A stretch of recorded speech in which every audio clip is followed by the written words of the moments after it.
கதிரே, அந்த 10 ரூபா bond paper எடுத்துட்டு வாப்பா போ. Excuse me.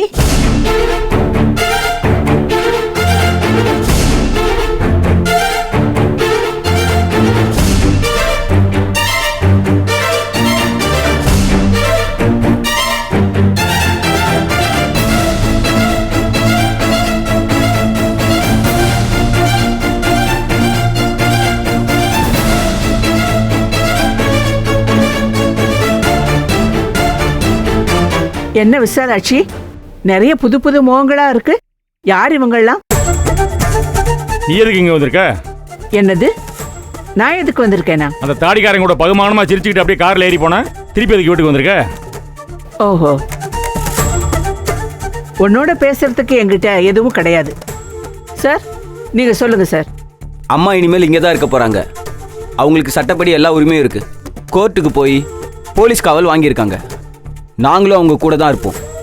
எல்லாருக்கும் புரியுதுல்ல?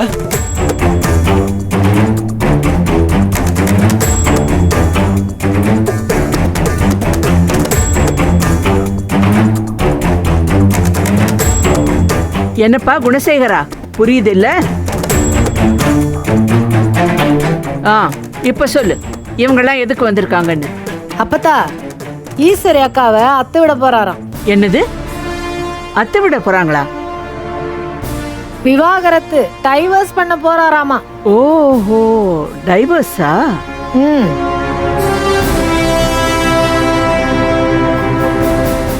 அதுக்கு முன்னாடி தீர்க்க வேண்டிய கணக்கெல்லாம் நிறைய இருக்குப்பா. என்ன கணக்கு? அதெல்லாம் விலாவரியா சொல்றேன். முதல்ல இவங்களை எல்லாம் கிளம்ப சொல்லு.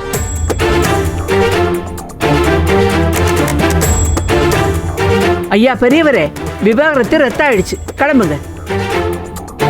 கிளம்புங்க சார். என்ன சார் பாக்குறீங்க? 40% ஷேர் ஹோல்டர் சார், தெரியும்ல? தெரியுமா? அப்ப கிளம்புங்க. இதோ இங்க நீங்க உட்கார்ந்து இருக்கிற இடம் என்னோடது. எந்திரிங்க, கிளம்புங்க, போயிட்டு வாங்க. உங்களையும் தான். பஞ்சாயத்துக்குன்னா மீசையை வளர்ப்பாங்க போல இருக்கு, நெய் போட்டு.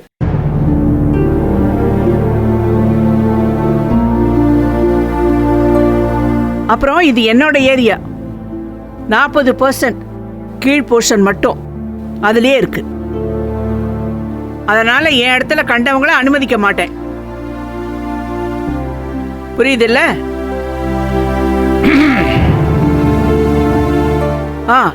இப்போ நீ என்ன பண்ற குணசேகரா, உன்னோட ஏரியாவுக்கு, அதாவது மாடி போர்ஷனுக்கு நீ வர.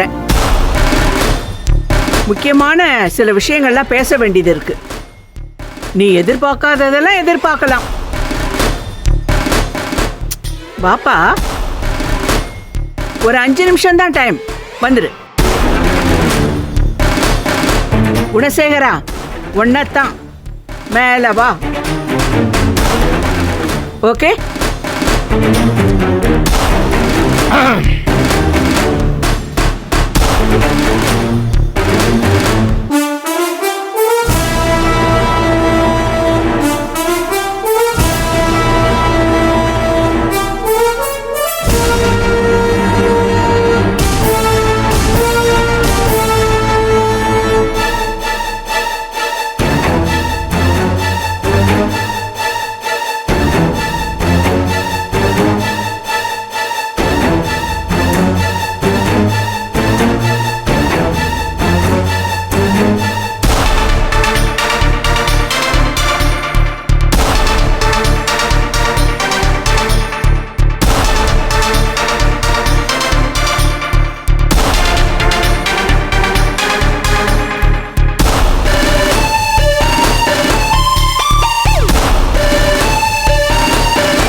என்னண்ணே, ஆளுக்கு ஒரு பக்கம் அமைதியாக உட்காந்துருக்கிய?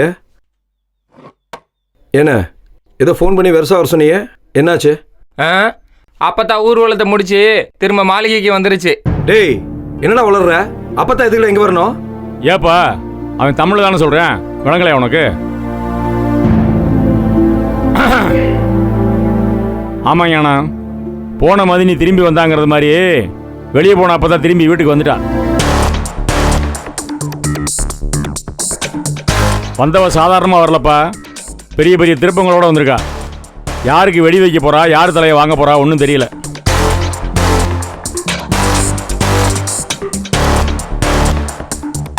அது என்ன ஏதுன்னு தெரிஞ்சுக்கலாம்னு தான் உன்னை வர சொன்னேன். அண்ணே, இனிமே அப்பத்தா கிட்ட பேசி என்னென்ன ஆக போகுது? அன்னைக்கு ஜட்ஜி வீட்டு வாசல்ல ஜீவானந்தத்தோட வந்து நம்ம கிட்ட என்ன தனவட்டா பேசுச்சு? நம்மளை எதிரி மாதிரி பேசிட்டு இப்ப நம்ம வீட்டுக்குள்ள எதுக்குன்னு வந்துச்சு? நீங்க எதிரிங்கிறதுனால தான் போலீஸ் பந்தோபஸ்தோட வந்திருக்கு. டேய், போலீஸா? ஆமா போலீஸ், பெரிய போலீஸ். சும்மா துப்பாக்கி தூக்கிட்டு பாதுகாப்புக்கு வந்தா இதெல்லாம் பெரிய கணக்காயிடுமா? போட. கணக்கோ வழக்கோ உங்க மேல இருக்க பயத்துல தானே கூட்டியாந்துருக்கு, அதான் முக்கியம். யாரு? அவளுக்கு எங்க மேல பயமா? போடா போடா, எங்க எல்லாரையும் கொண்டு வாயில போட்டு தான் அவ போவா, அதான் உறுதி.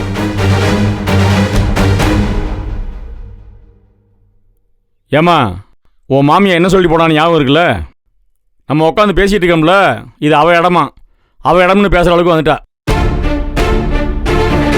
இதெல்லாம் ஆரம்பத்திலே அடக்கி வச்சிருக்கணும். உன் பேச கேட்டு அவளுக்கு கண்ட கண்ட புத்தகம்லாம் வாங்கி கொடுத்தேன் படிக்கிறதுக்கு. அதெல்லாம் படிச்சுட்டு இப்போ நமக்கே தண்ணி காட்டுற நேர கொடுமை.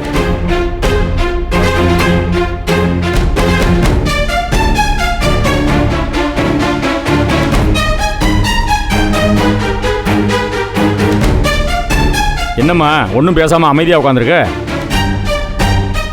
நீ உட்காந்துருக்கிற பார்த்தா உன் மாமியாளுக்கு சப்போர்ட் பண்ணுவ போல. நான் தாம்மா கிடந்து கத்திக்கிட்டு இருக்கேன். குடும்பம், தம்பியே, புள்ள குட்டியன்னு அல்லாடிக்கிட்டு இருக்கேன். என் பக்கம் பேசுறதுக்கு யாரும் கிடையாது. என்னென்ன சொல்றிய? இல்லைப்பா, என் மனசில் பட்டதை உடச்சி பேசுகிறேன், அவ்வளோதான். நீங்கள் எல்லாரும் பக்கத்தில் நிற்கிறீங்க, ஆனால் யாரும் அடித்து பேச மாட்டேங்கிறீங்கள. அன்னை கூட மேலே வச்சுக்கிட்டு நான் தானே அங்கிட்டு ஓடி ஆடிட்டு கிடந்தேன், தொண்டை தண்ணி வத்த கத்துனேன். போலீஸை கூட்டு வந்து அப்பத்தட்ட கையெழுத்து வாங்கும்போது என்னை எல்லாரும் வில்லை மாதிரில பார்த்தியே.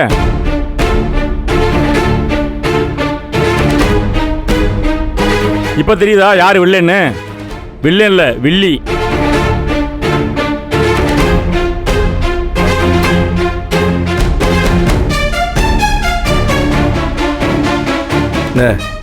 எனக்கு நல்லா புரியுதுண்ணே. நான் எப்பவுமே உங்க பக்கம் தானே பேசுறேன். பேசினா மட்டும் பத்தாதீங்கண்ணா. அண்ணனை ஒருத்தன் குத்துறான்னா அவனை வெட்டி வேரோட பிடிங்கி எரிஞ்சிடணும். அவன் தான் தம்பி. இன்னைக்கு வரைக்கும் கதிர் தானே எனக்கு சப்போர்ட்டாக நிற்கிறான். நீ அண்ணன் தயங்கி தானப்பா பேசுற என்கிட்ட. அன்னைக்கு நம்ம போனது ஜட்ஜோட வீடுண்ணே. அங்க வச்சு நம்ம எல்லாத்தையும் பேச முடியுமா?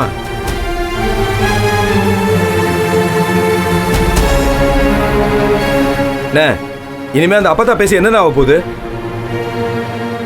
இல்லண்ணே, அது ஏதோ திட்டம் போட்டு தானே இந்த மாதிரிலாம் செஞ்சிட்டு இருக்கு. திட்டம் போட்டு செஞ்சிட்டு இருந்தா அப்படியே விட்டுற முடியுமா? 5 நிமிஷத்துல மேலே வரணுமா? எனக்கு சவால் விட்டு போறா. கீழே இருக்குல்ல, இது அவ இடமா, மேலே இருக்கிறதா நம்ம இடமா, பங்குவாகம் பிரிச்சு விட்டு போறா. அது எப்படி நான் பிரிக்க முடியும்? நீங்க வாங்கண்ணே, நம்ம என்னன்னு பேசுவோம். எப்பா, இன்னையெல்லாம் நான் யார்த்தையும் பேசுறதா இல்லப்பா. அவளுக்கு எனக்கு எந்த பேச்சுவார்த்தையும் கிடையாது. எனக்கு எல்லாம் வெறுத்து போச்சு. அதுக்காக நம்ம சும்மாவே இருக்க முடியுமாண்ணே? நம்ம கண்டிப்பா பேசதானே ஆகணும். ஒரு முடிவு எடுப்போம்ண்ணே. வாங்க வாங்கண்ணே. நீ போயாண்ணா, நான் வரேன். போ. சரி, நான் போறேன், நீங்க வாங்க. அது எப்படி முடிவு எடுக்கும்? நானும் பாத்துறேன்.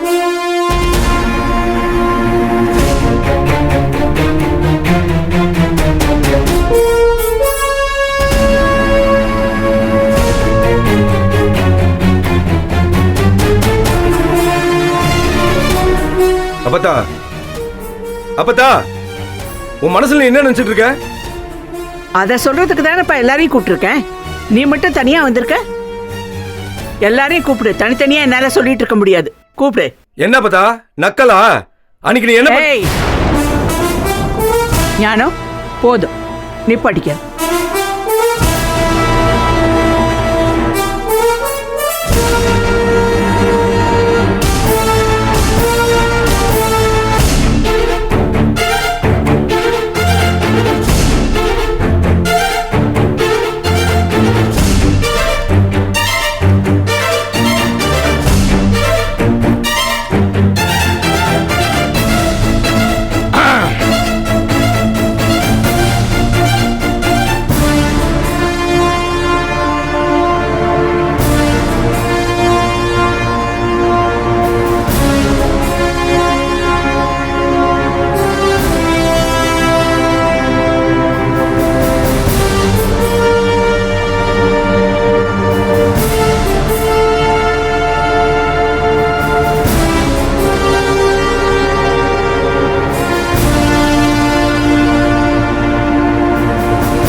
உங்க அண்ணங்கிட்ட நீயும் உங்ககிட்ட உங்க அண்ணனும் அப்படியே ஆவேசமா பேசிட்டு இருக்கிறத நான் கேட்டேன். அதெல்லாம் இங்க என்கிட்ட எல்லாம் பேச முடியாது. இங்க நான் பேசுறத மட்டும்தான் கேட்கணும். ரைட்? அதுக்காக தான் உங்க எல்லாரையும் இங்க வர சொன்னேன். ஏன் நாங்க பேசுறத கேட்டா நீ குறைஞ்சு போயிடுவியாக்கும்? எப்பா, உங்க அண்ணன் பேசுனதை கேட்டு கேட்டு இந்த வீட்டு சுவரெல்லாம் உளுத்து போச்சு. இன்னும் கொஞ்ச நாள் போச்சுன்னா பல பல பல பல உதிர ஆரம்பிச்சிடும். அவ்வளவு பேசிட்டான்.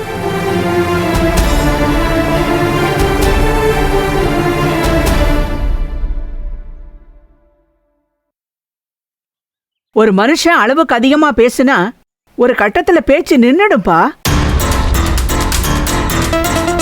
இப்ப பேச்சு நிக்கிற காலம் வந்துருச்சு உங்க அண்ணனுக்கு. அத கேக்குற காலமா மாத்திக்கிட்டா உங்களுக்கு நல்லது. இல்லைன்னா நீங்களும் உருப்படாம போயிடுவீங்க. அது எப்படி இல்லாம போகும்? சொல்லு கதிரு, கொஞ்சம் பேசாம இருடா. அவங்க என்ன சொல்றாங்கன்னு கேட்போமே. இரு. ஏம்மா, எனக்கு ஒரு சந்தேகம்மா. நீ யார் பக்கம் பேசுற? என்னப்பா இப்படி கேக்குற? என்னைக்கும் நான் என் பிள்ளைங்க பக்கம் தானே பேசுவேன். இல்லை, எனக்கு சந்தேகமா இருக்குமா. நீ உன் மாமியா பக்கம் பேசுறியோன்னு எனக்கு சந்தேகமா இருக்கு. பேசு பேசு. பிள்ளைய பக்கம் தான் பேசுறேன், பிள்ளைய பக்கம் தான் பேசுறேன்னு அடிக்கடி சொல்லிட்டே இரு. அப்பதான் ஞாபகத்தில் இருக்கும், இல்லைன்னா மறந்து போயிடும். பேச சொல்லுமா உன் மாமியால. 40%க்காக நீங்க என்னெல்லாம் வேலை பண்ணினீங்க, இப்ப என்ன பண்றீங்க, எல்லாமே எனக்கு ஓரளவுக்கு தெரியும்பா. அதை விடு, பொங்கலும் போது என்னோட கதையை முடிக்கிறதாக நீங்கெல்லாம் பிளான் பண்ணீங்களே, அதுவும் எனக்கு தெரியும்.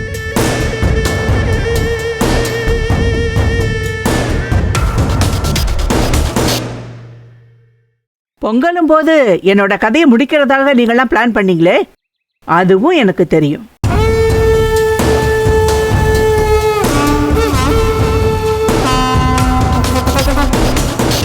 இந்த ரபதா சும்மா பொய்ய திரும்ப திரும்ப சொல்லிட்டு இருந்தா அதுவே உண்மையாயிராது. இங்க யார் உன்னை கொலை பண்ண நினைச்சிட்டாங்க?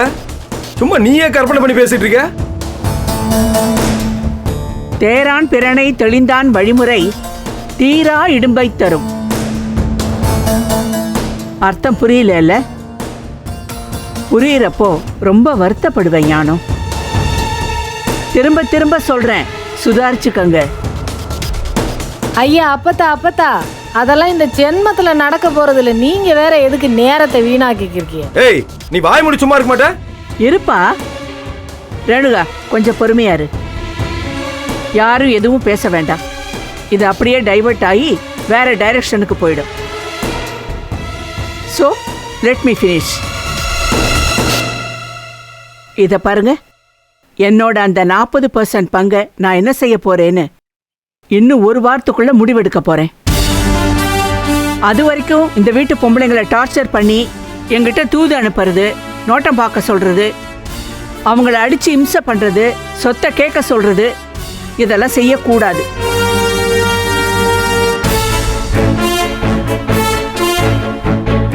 நான் இப்ப எடுக்க போற முடிவு என்னோட தனிப்பட்ட முடிவு. இதுல யாருக்கும் எந்த சம்பந்தமும் இல்லை. இது நானா எடுக்க போற முடிவு.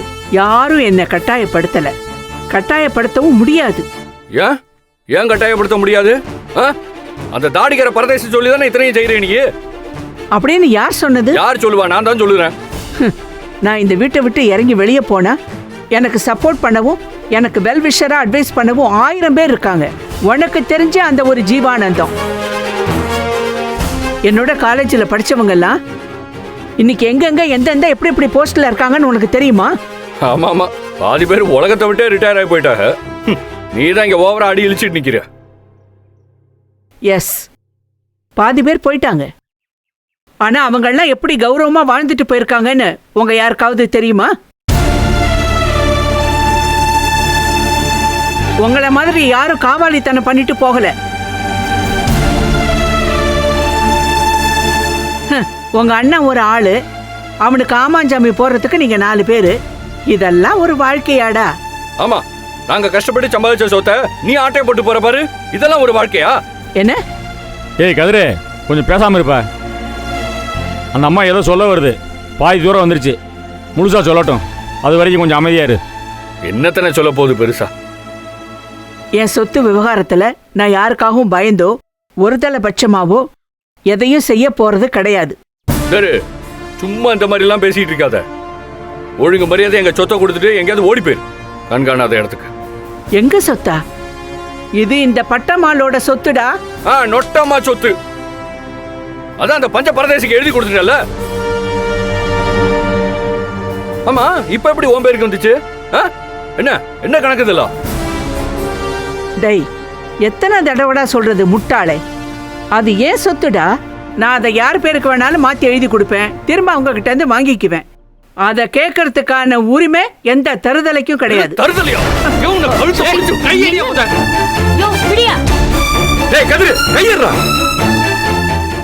நான் அதை யார் பேருக்கு வேணாலும் மாத்தி எழுதி கொடுப்பேன், திரும்ப அவங்க கிட்ட இருந்து வாங்கிக்குவேன். அதை கேட்கறதுக்கான உரிமை எந்த தருதலைக்கும் கிடையாது.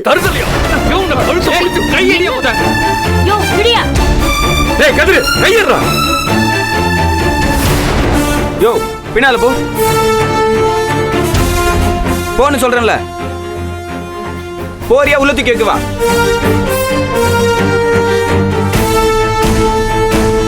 உங்களுக்கு பயந்து தான் பாதுகாப்பு கேட்டிருக்காங்க. போ பின்னால. பைத்தியக்காரன். டேய் கதிரு. ஏய் கதிரு, போ கதிரு பின்னாடி. அதான் போலீஸ் சொல்றாங்கல்ல, போ. போயாண்ணா. போடா பின்னாடி சொல்றேன்ல. டேய் வாடா.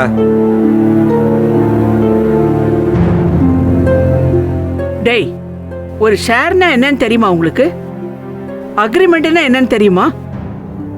அதுல இருக்கிற கிளாசஸ் என்னன்னு தெரியுமா? 5 லட்சம் கொடுத்தாங்கன்னு என்னமோ சாதாரணமா சொல்ற. அந்த 5 லட்சம் தான் இன்னைக்கு இத்தனை கோடியா மாறி இருக்கு. இல்லைன்னா இன்னைக்கு நேரம் மிஞ்சு மிஞ்சு போனா ஒரு டீ கடை வச்சு அதுக்கு ஒரு முதலாளியா இருந்திருப்பான் இந்த குணசேகரன். அவ்வளவுதான் இவனோட கெப்பாசிட்டி. மற்றதெல்லாம் உருவாக்குனது என்னோட 5 லட்சத்தினால. விதை இல்லாம எப்படி நான் மரம் உருவாகும்? கம்பெனி ஆரம்பிச்சப்போ என்னெல்லாம் நோட்டீஸ் வந்ததுன்னு உங்களுக்கெல்லாம் யாருக்காவது தெரியுமா? அதெல்லாம் பிரிச்சு படிக்க கூட தெரியாது உங்க அண்ணனுக்கு. அப்புறம் அந்த ஆடிட்டர் தனியா வர சொல்லி நான் பேசி ரிப்ளை கொடுத்துருக்கேன் அத்தனைக்கும். அப்படி கொடுக்காம விட்டுருந்தா இன்னைக்கு அத்தனையும் பிச்சுக்கிட்டு போயிருக்கோம். ஒன்னா இருக்காது.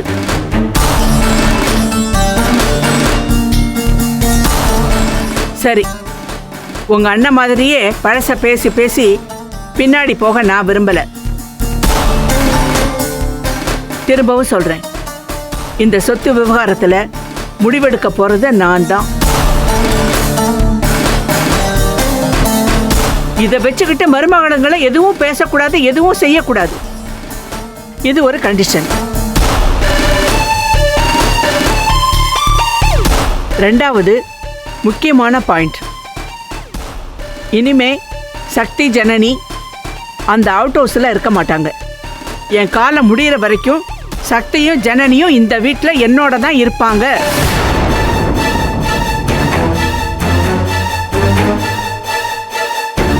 அதெல்லாம் முடியாது.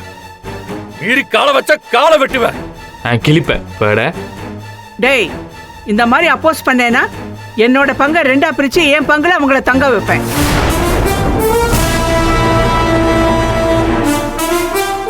உங்க மொத்த கூட்டத்தையும் நான் மாடிக்கு ஏத்திடுவேன். நீங்க இதுலயே தான் புழங்கணும். அந்த படிக்கட்டையும் இழுத்து மூடிடுவேன். நீங்க படியேறி வருவீங்களோ இல்ல கயத்தை பிடிச்சி ஏறி வருவீங்களோ எனக்கு கவலை இல்லை. அப்புறம் வம்பு வேற மாதிரி போயிடும், பாத்துக்கங்க. யோசிச்சு முடிவெடுங்க. ஆனா எப்படி சொன்னாலும் சக்தியும் ஜனனியும் இந்த நிமிஷத்துல இருந்து இங்கதான் இருப்பாங்க.